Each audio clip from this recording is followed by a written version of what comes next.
तो चलिए अब हम फिजिक्स के अगले लेसन में गैसेस की काइनेटिक थियरी के बारे में पढ़ते हैं। इस लेसन में हम सबसे पहले गैसेस की काइनेटिक्स और उसकी बिहेवियर के बारे में पढ़ेंगे and then we will study a law called as the equipartition law of energy, जिससे हम गैसेस की एनर्जी निकाल सकते हैं। So let's start with the first part, जहां हम गैस बिहेवियर और इसकी काइनेटिक्स को डिटेल में पढ़ेंगे। इस सेक्शन में हम सबसे पहले काइनेटिक थियरी ऑफ गैसेस के कुछ पोस्टुलेट्स हैं, वो हम देखेंगे। उसके बाद मैक्सवेल स्पीड डिस्ट्रीब्यूशन लॉ को पढ़ेंगे। देन उस इन दोनों से हम गैस की प्रेशर कैसे कैलकुलेट करते हैं ये देखेंगे। एंड फाइनली टेम्परेचर का काइनेटिक थियरी इंटरप्रिटेशन हम समझेंगे। सो let's start with the first part, kinetic theory के पोस्टुलेट्स और Maxwell's speed distribution law. So there are many postulates of the kinetic theory of gases. जो पहला postulate है वो ये कहता है कि सारे गैसेस मॉलिक्यूल से बने हैं और ये मॉलिक्यूल्स, जैसे आप डायग्राम में देख सकते हैं, हर वक्त हर दिशा में रैंडमली मूव करते हैं। The second postulate states that जो मॉलिक्यूल का साइज है वो मॉलिक्यूल्स के बीच के सेपरेशन से काफी ज्यादा छोटा होता है। So if you want to understand, इस डायग्राम में हम कोई मॉलिक्यूल को चुन लें, अगर उसका साइज विच इज रफली इट्स डायमीटर स्मॉल d के बराबर है और average distance between any two molecules मान लो कैपिटल D है, जैसे आप डायग्राम में देख सकते हैं, तो ये पोस्टुलेट ये कहता है कि जो कैपिटल D है वो स्मॉल d से बहुत ज्यादा बड़ा है। जो अगला पोस्टुलेट है वो ये कहता है कि मॉलिक्यूल्स जब तक कोलाइड नहीं कर रहे होते हैं एक दूसरे पर बिल्कुल कोई फोर्स नहीं लगाते। सो द ओनली फोर्स वो जो एक दूसरे पे अप्लाई करते हैं वो तब होता है जब वो एक दूसरे के साथ कोलाइड करते हैं। नाउ कोलिजन की बात हो गई। There is one postulate about collisions that we have to understand. जब भी दो मॉलिक्यूल कोलाइड होते हैं ये कोलिजन्स हमेशा परफेक्टली इलास्टिक माने जाते हैं इस थ्योरी के हिसाब से, और जो कोलिजन के वक्त जो टाइम स्पेंट है वो बहुत ही कम है। So if you want to pictorially understand this, so मान लो मॉलिक्यूल इनिशियली v स्पीड से जा रहा है, कोलिजन के बाद भी उसका स्पीड v ही होगा, बस उसका डायरेक्शन बदल जाएगा, because this is a perfectly elastic collision. Remember that ये असली में ऐसा ट्रू नहीं है, बट काइनेटिक थियरी में हम ये अजम्पशन करते हैं to make our analysis simple. The next thing we will assume is that सारे मॉलिक्यूल्स हमेशा न्यूटन के लॉज ऑफ मोशन को ओबे करते हैं। The final postulate states that जब एक गैस को sufficient टाइम तक छोड़ दें हम, तो वो steady state में आ जाता है, और जब वो steady state में आ जाता है, जो velocity की distribution है वो position, direction और time के independent हो जाती है।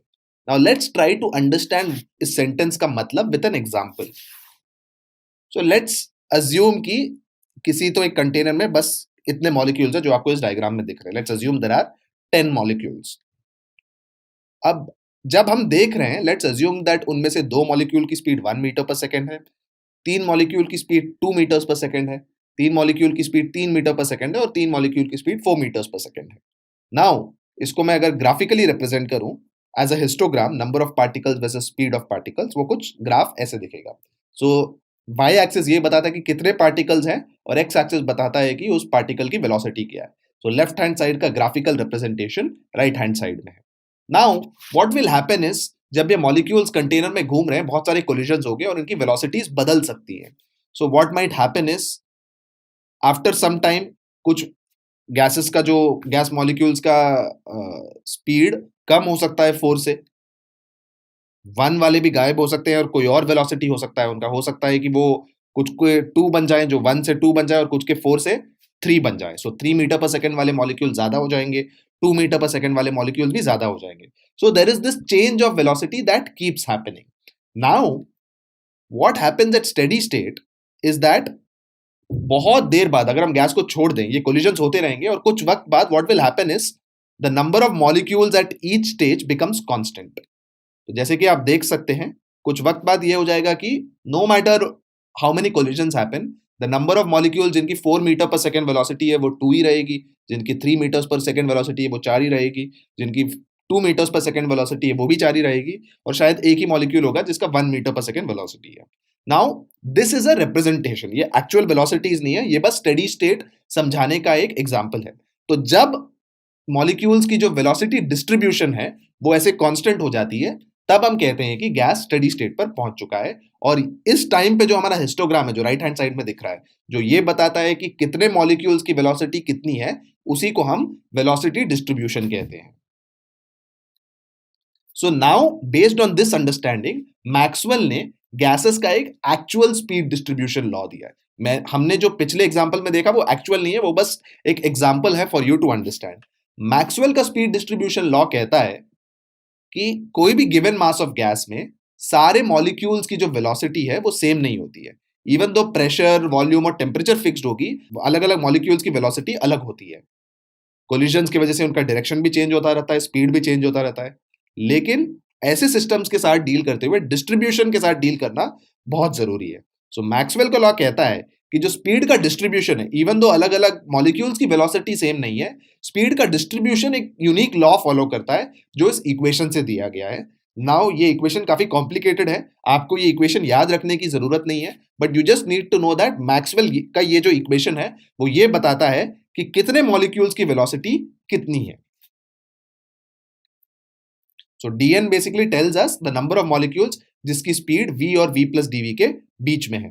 तो अगर मुझे इसका ग्राफिकल प्लॉट बनाना है dn by dv versus v, वो कुछ ऐसे दिखता है। सो v और v प्लस dv के बीच में जो वेलोसिटी वाले मॉलिक्यूल्स हैं, दे आर इंडिकेटेड बाय उनकी वेलोसिटी v mp होगी, और क्योंकि मैंने जो डायग्राम में सेक्शन दिखाया है उसके नंबर ऑफ मॉलिक्यूल्स हाईएस्ट हैं, सो इस वेलोसिटी को हम बुलाते हैं most probable speed vmp। It's defined as the speed attained by the maximum number of gas molecules, और उसकी वैल्यू के लिए मैं इक्वेशन को सॉल्व करूंगा, और उसका मैथमेटिक्स उतना इंपॉर्टेंट नहीं है। उस इक्वेशन को सॉल्व करके मोस्ट प्रोबेबल स्पीड का फॉर्मूला आता है √2RT बाई एम नॉट। यहाँ पे R है गैस कांस्टेंट, T है the temperature in kelvin of the gas, और एम नॉट है the molecular mass of the gas. Summary from this slide is dn by dv versus v graph के अंदर जो area है वो बताता है कि टोटल नंबर ऑफ पार्टिकल्स उस वेलोसिटी के कितने हैं। तो यहाँ पे जो ब्लू सेक्शन है वो एरिया ये बताता है कि vmp वेलोसिटी वाले पार्टिकल्स कितने हैं उस पर्टिकुलर गैस में। Now similarly just like vmp एक स्पीड होता है √2RT बाई एम नॉट, एक और स्पीड होता है average speed. Average speed is basically सारे पार्टिकल्स के स्पीड का मीन ले लो, वो एवरेज स्पीड होता है। या you can do integral dn dot v upon integral dn।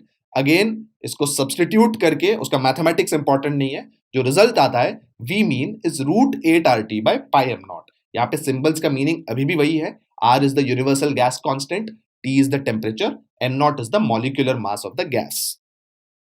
And इस एक्सप्रेशन से हम देख सकते हैं कि जो v मीन की वैल्यू है उसमें 8 बाई पाई टर्म कांस्टेंट है, मोस्ट प्रोबेबल में √2 टर्म कांस्टेंट था, and because 8 by pi 8 by 3.14 2 से बड़ा है, that means graphically v mean will occur to the right of vmp in the Maxwell's speed distribution law.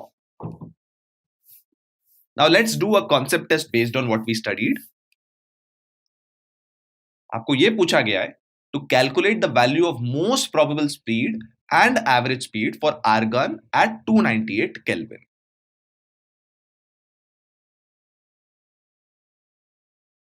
अब हम जानते हैं कि R की वैल्यू 8.314 जूल पर मोल केल्विन है। आर्गॉन की जो मॉलिक्यूलर मास है दैट इज रफली 39.95 ग्राम पर मोल, और किलोग्राम में कन्वर्ट करूं तो 39.95 into 10 to the power -3 kilogram पर मोल आता है। T है 298 kelvin. So the key thing to note is मैं सब कुछ SI यूनिट्स में लिख रहा हूं, इवन मोलर मास में किलोग्राम पर मोल में लिख रहा हूं, because kilogram is the SI unit of mass. अब हम ये भी जानते हैं कि V मोस्ट प्रोबेबल होता है √2RT by m of argon. ये वैल्यू सब्सटीट्यूट करने पर I get the value of vmp as 352 metres पर सेकेंड। अब मुझे v एवरेज भी निकालना है। अब v mean which is v average होता है √8RT बाई पाई MAR। तो मैं वैल्यू सब्सटीट्यूट करूं यहाँ पे, तो v मीन मिलता है मुझे 397.49 मीटर्स पर सेकेंड। सो क्लियरली यहां भी हम देख सकते हैं कि मीन स्पीड या एवरेज स्पीड बड़ा होता है मोस्ट प्रोबेबल स्पीड से।